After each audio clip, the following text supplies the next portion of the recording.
The Salt Path Summary in 5 minutes. The Salt Path is a powerful true story of loss, endurance, and rediscovery. It follows Rainer and her husband Moth as they are suddenly stripped of everything they once considered stable: home, income, and security, and forced to rebuild their lives in the harshest possible way, by walking a long-distance coastal trail with almost nothing but a tent and the clothes on their backs. The story begins with a devastating blow. Rainer and Moth lose their farmhouse after a financial crisis and legal dispute. At the same time, Moth receives life-changing medical news. He has been diagnosed with a serious degenerative illness that affects his movement and could gradually take away his independence. In a short span of time, they lose both their home and their sense of future stability. With nowhere else to go and very limited resources, they make a bold and desperate decision.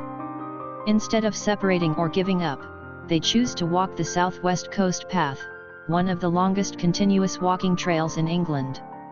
It stretches for hundreds of miles along cliffs, beaches, and remote countryside. They have no clear plan beyond survival. Their goal is simple: keep moving forward. They begin their journey carrying only the essentials: light camping gear, minimal clothing, and almost no money. From the very beginning, the path is unforgiving. The physical strain is intense, especially for Moth, whose illness makes walking increasingly difficult. Every day is a challenge of endurance, as they climb steep cliffs, cross muddy fields, and sleep in unpredictable weather. Despite these hardships, the journey becomes more than just survival. It becomes a form of escape and reflection. Without a home or routine, Rainer and Moth are forced into a stripped-down existence where every moment matters. They begin to notice things they had previously overlooked: the sound of the sea, the rhythm of walking, the changing light over the landscape. However, their struggles are not only physical. They also face social judgment.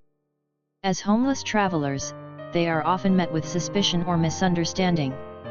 Some people offer kindness, while others treat them as outsiders. This contrast highlights the vulnerability of their situation and the stigma that can come with poverty. Throughout the journey, Moth's health continues to decline. Yet, paradoxically, the act of walking begins to have a positive effect on him. The constant movement, fresh air, and simple routine seem to ease some of his symptoms. While it does not cure his condition, it gives him moments of relief and clarity that he had not experienced before. Rainer, meanwhile, undergoes her own transformation. At first, she is overwhelmed by fear and uncertainty, constantly worried about the future. But as the days pass, she begins to adapt. She learns to live with uncertainty rather than resist it. The path forces her to confront grief, not only for the life they lost but also for the identity she once had. The natural world becomes a central presence in their journey.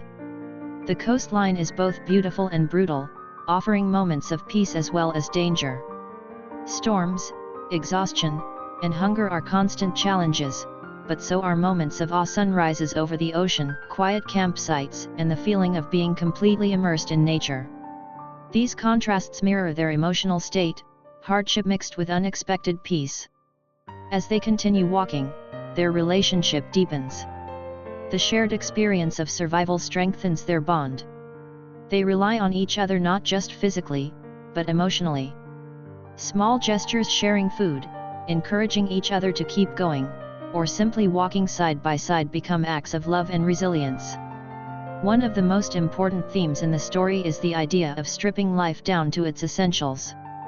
Without material possessions or social status, Rainer and Moth are forced to redefine what truly matters. Comfort, security, and routine are replaced by basic needs: shelter, food, and movement. In this simplicity, they begin to rediscover a different kind of freedom. Over time, the journey also becomes one of healing. While their external circumstances remain difficult, internally they begin to shift. They develop a new relationship with pain, uncertainty, and endurance. The act of walking becomes symbolic, a way of moving through grief rather than being trapped by it.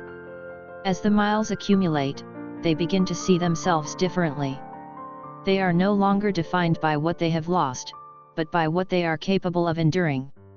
The path does not solve all their problems, but it gives them space to survive them together. By the end of the journey, Rainer and Moth are changed. They are still living in uncertainty, and their future remains unclear, but they have discovered strength they did not know they had. The experience has reshaped their understanding of home not as a physical place, but as something they carry within themselves and each other. Ultimately, The Salt Path is a story about resilience, love, and the healing power of nature. It shows that even in the most difficult circumstances, it is possible to keep moving forward. And sometimes, the act of simply walking step by step can become a way of rebuilding a life from nothing.